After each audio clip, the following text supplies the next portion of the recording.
राज्याला विरोधी पक्षनेता नाही, दोन्ही सभागृह, याची फक्त महाराष्ट्र सरकारला नाही तर देशाच्या सरकारला सुद्धा त्या संदर्भात लाज वाटली पाहिजे. विरोधी पक्षाशिवाय, नेत्याशिवाय तुम्ही दोन्ही सभागृह चालवायचा प्रयत्न करता, पण नरेंद्र मोदी प्रधानमंत्री झाल्यापासून शक्य असेल तिथे ते विरोधी पक्षनेता देण्याचं टाळतात. राहुल गांधी यांना तर आज ते विरोधी पक्षनेते आहेत लोकसभेत, पण त्यांना लोकसभेतूनच कायम ते बाहेर काढण्याचं कारस्थान सुरू आहे. हे विरोधी पक्षनेता नको. महाराष्ट्राच्या विधानसभेत आणि विधान परिषदेमध्ये विरोधी पक्ष नेता येऊ नये म्हणून कायदा बदलायचं काम, कायदाही बदलला जातो. ह्याला निर्लज्जपणा म्हणतात.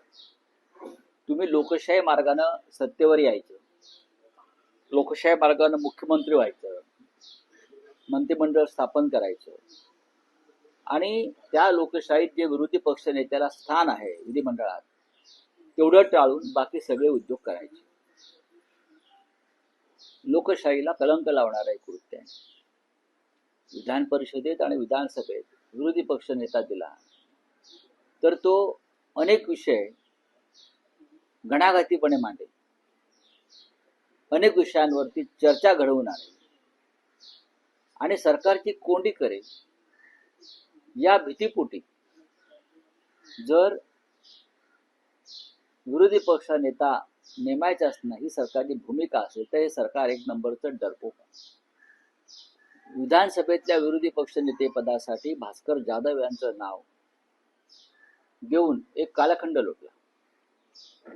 भास्कर जाधव यांच्या नावावर महाविकास आघाडीने शिक्कामोर्तब केलेलं आहे, पण भास्कर जाधव नको. ते तुम्ही कोण ठरवणार? विधान परिषदेमध्ये काही निर्णय झालेले आहेत, तिथेही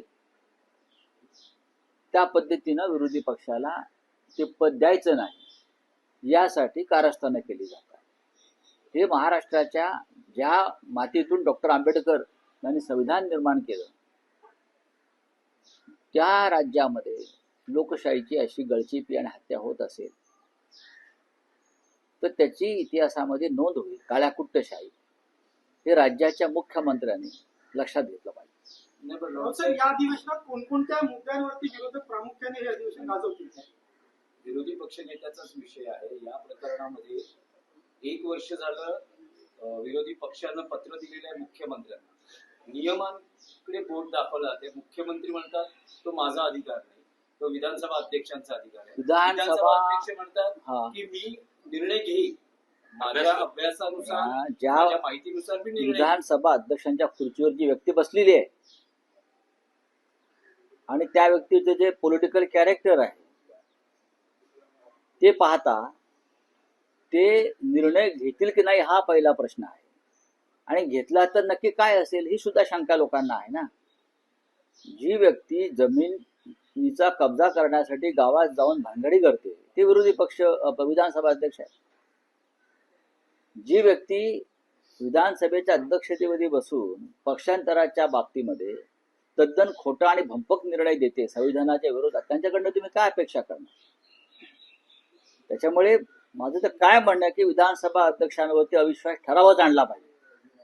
होऊ द्या चर्चा, ठीक आहे, तुमचं बहुमत असेल, पण विधानसभा अध्यक्ष ज्या पद्धतीनं वागतायत याला लोकशाहीच्या भाषेत म्हणायचं तर मनमानी आणि झुंडशाही अशा पद्धतीनं विधानसभा किंवा विधिमंडळ चालवलं जात. तुमचा अधिकाराच्या गोष्टी सांगताय कोणाला? तुम्हाला अधिकार दिले कोणी?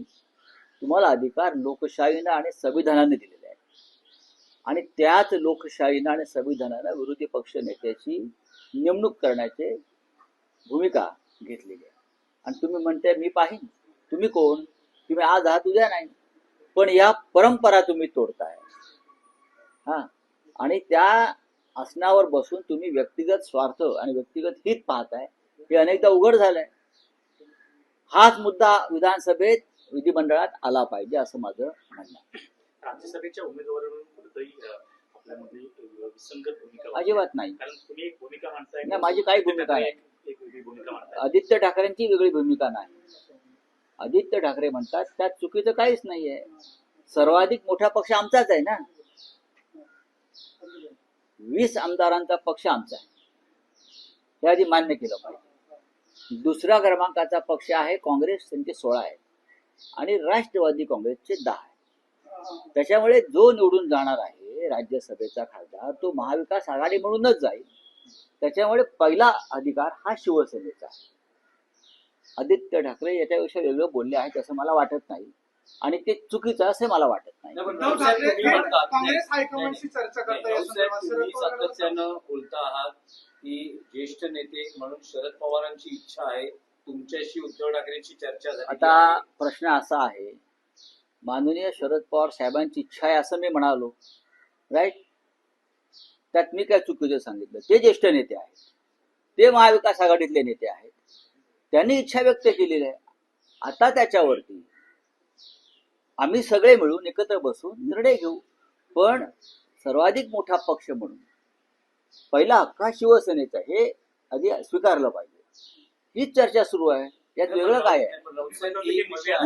मुळात राऊत साहेब, मुख्यमंत्र्यांचं स्टेटमेंट असं आहे की 7 जागा आहेत त्यापैकी 6 जागा आमच्या निवडून जातील, 1 जागा महाविकास आघाडीची निवडून जाईल असं संख्याबळ आहे. पण आदित्य ठाकरे हे सांगता आहेत की आमचे 2 खासदार जातील. नाही नाही नाही, असं बोललेलं नाही. नाही नाही, त्यांचं म्हणणं आहे एक शिवसेनेचा जाईल आणि एक एनसीपी किंवा दुसऱ्या माननीय कोणी अर्ज बघा, देईल. हे पहा, आदित्य ठाकरे यांना राजकारणाची आणि विधिमंडळाच्या कामाची चांगली जाण आहे. 2 लोक कसे निवडून जातील जाणार नाही, दोन एकच जाणार. राज्यसभेच्या जागा आहेत. ते म्हणतात की गेल्या वेळेस समीकरणावर चर्चा होते गेल्या वेळेस शरद पवार आणि प्रियांका चतुर्वेदी असे 2 खासदार निवडून गेलेले, त्यामुळे यावेळेसही आमचे 2 खासदार निवडून जातील असं आदित्य ठाकरे म्हणतात. पण तेव्हाची परिस्थिती वेगळी होती, तेव्हा आम्ही सगळे एकत्र होतो, आमचाही आकडा जास्त होता. हे आहे, आदित्य ठाकरे अशा प्रकारे चुकीचं विधान करणार नाही. 1 खासदार निवडून जाईल, 37चा कोटा आहे यावेळेला. आमच्याकडे 10 ते 12 मतं जास्त राहतील असं दिसतंय. आम्हाला पुन्हा 20 मतांची बेगमी करावी लागेल. ती जर होत असेल तर 2 जातील. पण या क्षणी शिवसेना हा सगळ्यात मोठा पक्ष असल्यामुळे आम्ही हे बोलणारच की बाबा आमचा मोठा पक्ष आहे, त्याच्यामुळे पहिला हक्क आमचा राहील. पण प्रश्न निर्माण कधी होतो? अद्याप माननीय शरद पवार साहेबांनी स्वतःची उमेदवारी त्यांच्या पक्षाकडून जाहीर केलेली नाही, हे लक्षात घेतलं पाहिजे. नाही, पण उद्धव राऊत साहेब, ठाकरे यांचं जर काँग्रेस शरद पवार हायकमांशी बोलणं सुरू आहे. शरद पवार यांनी इच्छा व्यक्त केली आहे, हो, तुमच्याशी त्यांची चर्चा तेव्हा झालेली आहे. महाराष्ट्राचं राजकारण त्यावेळेला आता जसं काही बदल झाले तसे बदल झालेले नव्हते. पाहू ना, तुम्ही फार त्याच्यावरती फार टेन्शन किंवा प्रेशर घेऊ नका. महाविकास आघाडी जी आहे किंवा नेतृत्व जे आहे यांचं हे सक्षम आहे निर्णय घ्यायला. नाही, पण एक स्पेसिफिक प्रश्न आहे की शरद पवार यांनी इच्छा व्यक्त केली आहे, ते जर राज्यसभेवर जाणार असतील तर अशा वेळेस शिवसेना उद्धव बाळासाहेब ठाकरे पक्षाची भूमिका काय राहील? त्याच्यामध्ये काँग्रेस पक्ष सुद्धा आहे ना, फक्त शिवसेना आहे का? 3 पक्ष एकत्र आल्याशिवाय ही निवडणूक होणार नाही महाविकास आघाडीची, हे मी वारंवार सांगतोय. पण तुम्ही तोच प्रश्न विचारताय, हे चुकीचं आहे. ही निवडणूक 3 पक्षांची आहे आणि त्या 3 पक्षातला मोठा पक्ष शिवसेना आहे विधिमंडळामध्ये. दोन बोला. म्हणजे काँग्रेस असेल किंवा तुमचं बोलणं चालू आहे का दिल्लीतल्या ते बघू ना, ते बोलणं चालू असेल तर इथे कशाला सांगायचं आता. जेव्हा प्रत्यक्ष उमेदवारी अर्ज भरले जातील तेव्हा कळेल सगळ्यांना काय होत आहे. नाही मला माहिती. राऊतसाहेब, गेल्या 2 दिवसात महाराष्ट्र एक वेगळं चित्र बघतो आहे. काय? काल मालेगावात तुम्ही आणि दादा भुसे हे कोर्टात एकत्र होतात आणि हसत खेळत तुमच्यात संवाद झाला. परवाच्या दिवशी तुमचे माजी आमदार वैभव नाईक हे उद्योग मंत्री उदय सामंतांबरोबर एका टेबलवर जेवत होते आणि तिथेही हास्य विनोद होत होते. काही वेगळं घडते आहे का महाराष्ट्राच्या राजकारणात? ज्यांच्या बरोबर आम्ही बसतो किंवा कोणी कोर्टात कोणी जेवताना त्यांच्यामध्ये वेगळं घडवण्याची क्षमता आहे का? ते वेगळा निर्णय घेऊ शकतात का? हा प्रश्न तुम्ही त्यांना विचारा.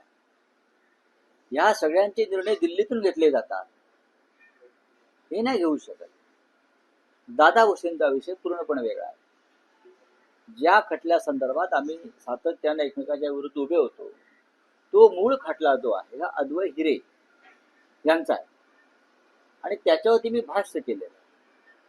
आता स्वतः अद्वै हिरे हे भारतीय जनता पक्षात गेले, त्याच्यामुळे तो खटला चालवायची जबाबदारी आता भारतीय जनता पक्ष. त्यावर तुम्ही ट्विट देखील केले भातकर काय भातकरांना तुम्ही ट्विट देखील केलंय. त्यांना उत्तर दिलं. ते म्हटले की यांनी मी माफी मागितली नाही, मी खेद व्यक्त केला. कागद बघू शकता आपण की अद्वै हिरे यांचा खटला होता, त्याच्यामध्ये मी भाष्य केलं. कोणाच्या भावना दुखावल्या असतील तर मी खेद व्यक्त करतो. खेद व्यक्त करणं आणि माफी मागणं हे दोन भिन्न शब्द आहेत, बरोबर. खेद व्यक्त केला आणि यापुढे खटला चालवायची जबाबदारी अद्वै हिऱ्यांची आहे, ही भूमिका आहे. यात काय माफी आणि काय कसलं काय कशा करता? माझ्यावरती हा पहिला खटला का आमच्यावरती नाही, शेकडो खटले मी लढलो, पण कुठे थांबायचं आणि काय करायचं आम्हाला माहिती आहे. नाही, राऊत साहेब, चंद्रपूर संदर्भात पाहिजे मुंबई महापालिकेचा विषय आहे. असं म्हटलं जात आहे की शिवसेना उद्धव बाळासाहेब ठाकरे पक्षानं त्यांच्या 3 स्वीकृत नगरसेवकांची नावं नक्की केली आणि ती सादर केली गेलेली आहे, अधिकृत घोषणा नाहीये. पण त्यावरून मनसेतून काही प्रतिक्रिया येतात ते असं म्हणतात की कोणत्या एक मनोवृत्तीची लक्षात माणसं, घ्या, तुम्हाला त्यांच्याकडे काय स्वीकृत जर नगर- तुम्ही मला ओळखत असाल तर तुम्ही एक मान्य केलं पाहिजे की मी माझ्या जीवनामध्ये कधीही महापालिकेच्या राजकारणामध्ये पडलो नाही. ज्याला या मुंबईत सुखानं राहायचं आहे राजकारणात, त्यानं महापालिकेत जाऊ नये. कोणत्याही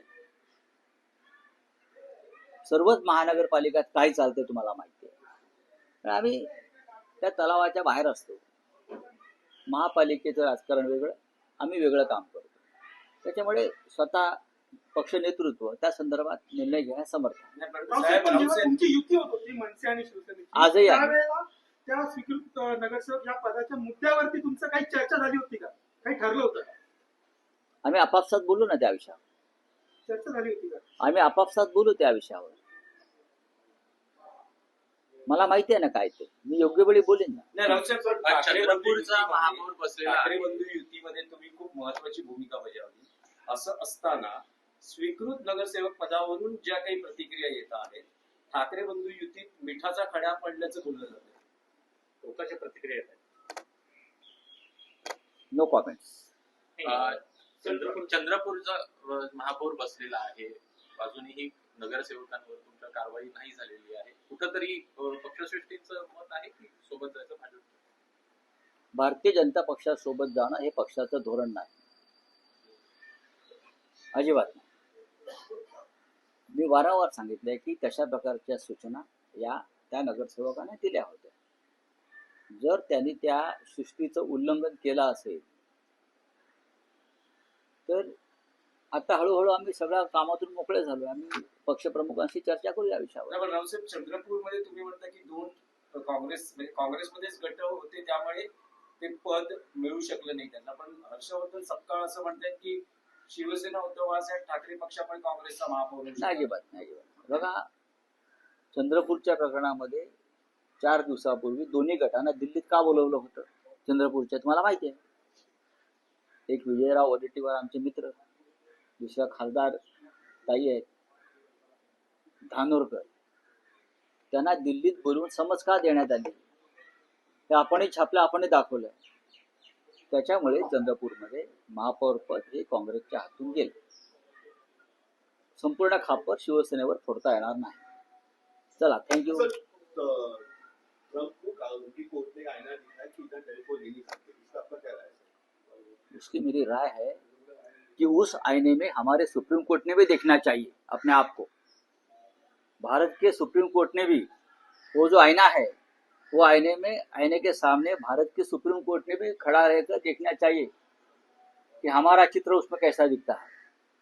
वहाँ की सुप्रीम कोर्ट उनके प्रेसिडेंट को आईना दिखाता है, उनका निर्णय रद्द करता है, और हमारे यहाँ का सुप्रीम कोर्ट प्रधानमंत्री गृहमंत्री के दबाव में आकर निर्णय लेते हैं. यहाँ का चुनाव आयोग दबाव में आकर निर्णय लेता है, हाई कोर्ट दबाव में आकर निर्णय लेता है. तो प्रेसिडेंट ट्रंप से सिर्फ दोस्ती मत करो. वहाँ का सुप्रीम कोर्ट का भी जो काम का जो तरीका है उनसे भी कोई प्रेरणा ले लो, इतना मैं सर, कहूंगा। लेकिन हमारे मोदी जी ने उनके प्रेशर में आकर एक ऑयल डील भी था और एक अपने क्षेत्र फार्मर डील भी था, वो किया है। इस बारे में क्या बोलते हैं सर? अब रद्द करना चाहिए। अब टेरिफ रद्द हो गया ना सुप्रीम कोर्ट के आदेश से वहां के, तो ट्रेड डील भी रद्द होना चाहिए। आपने ट्रेड डील क्यों किया? टेरिफ लग रहा है बोला, इसलिए किया, वो दबाव में किया ना। अब टेरिफ ही रद्द अगर हो गया है सुप्रीम कोर्ट का आदेश से उधर, तो ट्रेड डील रद्द करो और हमारे किसानों को मुक्ति दे दो।